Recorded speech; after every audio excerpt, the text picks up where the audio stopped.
नमस्कार। Doctor Anoop Kumar Sharma, SPNKS government PG college Dausa से BSc second year physical chemistry के electrochemistry second नामक अध्याय के अंतर्गत न्यूमेरिकल्स कर रहे थे हम लोग। कंसंट्रेशन सेल विदाउट ट्रांसफरेंस पे उसी श्रृंखला में और न्यूमेरिकल देखें। 25 डिग्री सेंटीग्रेड पर निम्नलिखित सांता सेल का विद्युत वाहक बल परिकलित कीजिए। तो सेल ये है Zn जिंक क्लोराइड में, जिसकी सक्रियता दी है, माध्य सक्रियता दी है 0.01 और उसमें दूसरा इलेक्ट्रोड है सिल्वर क्लोराइड लेपित सिल्वर। तो ये सेल हो गया है ना, और इसको दूसरे सेल के साथ उल्टा जोड़ रखा है। दूसरा सेल भी यही है जिंक क्लोराइड में, उसकी सक्रियता लग दी है और इलेक्ट्रोड उसमें भी ये सिल्वर क्लोराइड लेपित सिल्वर है, सिल्वर पर सिल्वर क्लोराइड लेपित है। अब ये इन दोनों में ये सेल विदाउट ट्रांसफरेंस है क्योंकि इलेक्ट्रोड के थ्रू इसको जोड़ रखा है। ठीक है, तो इसका सेल विभव क्या होगा? इसका विभव E is equal to gamma upon या न्यू अपॉन न्यू प्लस धनायन की प्रति उत्क्रमणी है, इसलिए nu upon nu plus RT upon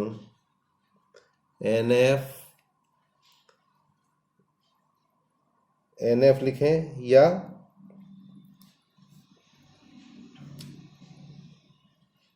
log E का base A plus minus upon A plus minus 1। ये सामान्य सूत्र हमने लिख दिया कि इस सेल विदाउट ट्रांसफरेंस। और ये अब यहाँ पे हमें दिया क्या गया है? दिया है इसमें जो मान इसके हमें निकालने हैं वो हम यहाँ पे लिख देंगे, है ना।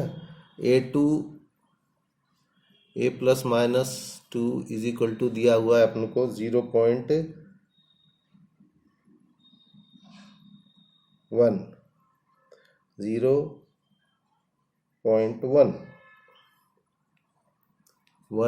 और A प्लस माइनस 1 जो दिया है वो दिया है 0.01। गामा निकालेंगे, gamma is equal to nu निकालेंगे, न्यू इज इक्वल टू कुल आयनों की संख्या। तो जिंक क्लोराइड में 1 प्लस 2 इज इक्वल टू 3, है ना, क्योंकि जिंक क्लोराइड में आयनाइजेशन कैसे होगा? जिंक और 2 क्लोराइड, तो 1 आयन और 2 आयन, तो टोटल 3 आयन हो गए। इसी तरीके से ये Z प्लस की वैल्यू तो 1 हो ही गई, न्यू प्लस की वैल्यू 1। N कितने होंगे? कितने इलेक्ट्रॉन का ट्रांसफर होगा? 2 इलेक्ट्रॉन का ट्रांसफर होगा, है ना। Z N 2 प्लस 2 इलेक्ट्रॉन लेगा और जिंक में कन्वर्ट हो रहा है, तो 2 इलेक्ट्रॉनों का ट्रांसफर हो रहा है। तो ये चीज़ें हमें पता लग गई, अतः ये पता है, अतः मान रख देंगे हम इसमें। अतः E is equal to 3/1 nu upon nu plus 3/1 2.303 RT upon NF।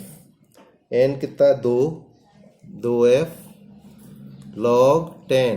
अब ये log की वैल्यू 10 हो गई, इज इक्वल टू नहीं, log 10 इंटू 0.1 अपॉन 0.01। तो इसका हो गया E इज इक्वल टू 3, इसकी वैल्यू रख दें 2.303 RT upon F। 2.303 RT upon F की वैल्यू कितनी होती है?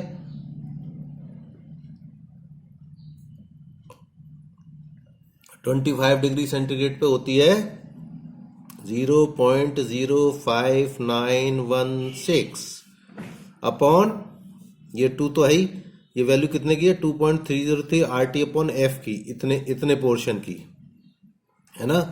तो ये अपॉन 2 यहाँ है ही, लॉग, अब लॉग इसकी वैल्यू कितनी हो गई? ये हटा देंगे इसमें, तो log 10, ठीक है ना। ये पॉइंट के बाद 2 अंक है इसमें और पॉइंट के बाद 1 अंक है, तो ये इसको हटाएंगे तो ऊपर एक 0 आ जाएगा, तो ये हो गया log 10, ठीक है ना। तो is equal to 3 into 0 into 0.05916 upon 2 into 1, log 10 की वैल्यू 1 हो गई। तो ये हो गया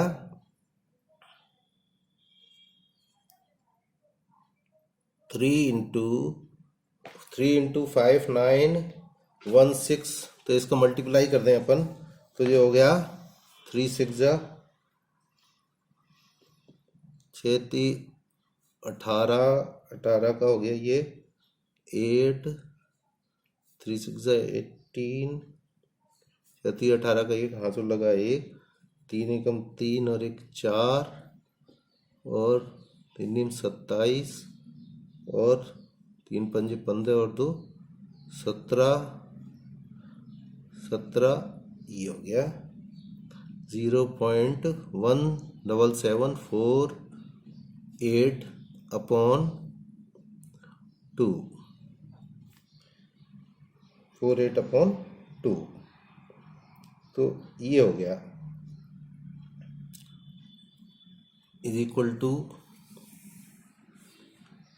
ये इसकी वैल्यू आ गई, ठीक है ना। अपन ने 3 से इसको मल्टीप्लाई कर दिया, ठीक है, तो ये वैल्यू आ गई 0.17748 अपॉन 2। अब इसको सॉल्व कर लेंगे तो ये आ जाएगा 0.2816 और 2 8 16, 2 7 14 और 2 चौक 8, 0.8874 वोल्ट। ये आंसर अपना आ गया ई सेल,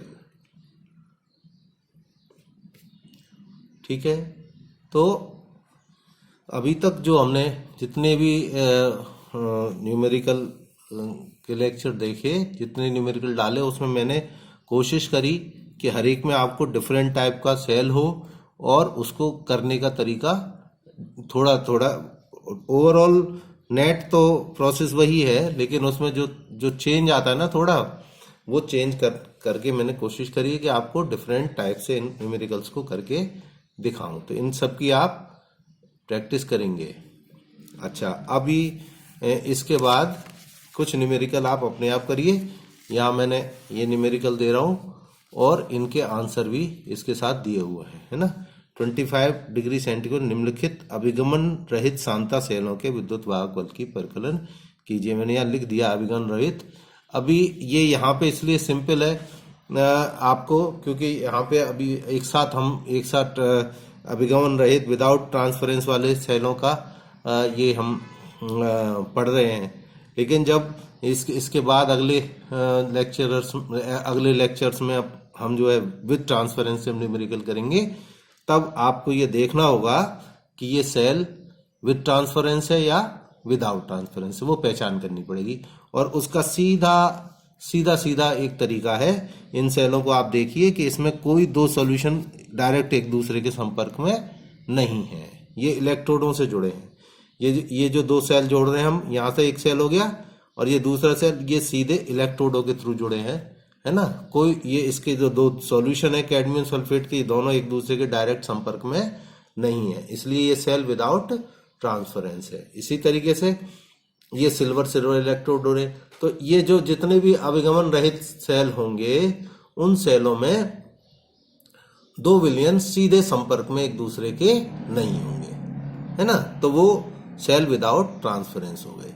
और आपने डिफरेंट वैरायटी के न्यूमेरिकल्स करे सेल विदाउट ट्रांसफरेंस पे, तो इनकी प्रैक्टिस करेंगे तो ये बहुत आसान न्यूमेरिकल्स होंगे। और न्यूमेरिकल अटेम्प्ट करना परीक्षा में इसलिए इम्पोर्टेंट होता है क्योंकि इसमें ज़्यादा आंसर होते हैं, ज़्यादा मार्क्स, आसानी से पूरे मार्क्स मिलते हैं, मार्क्स की कटौती नहीं होती है, नंबर 1। और नंबर 2, ये कम समय में परीक्षा में हल हो जाते हैं।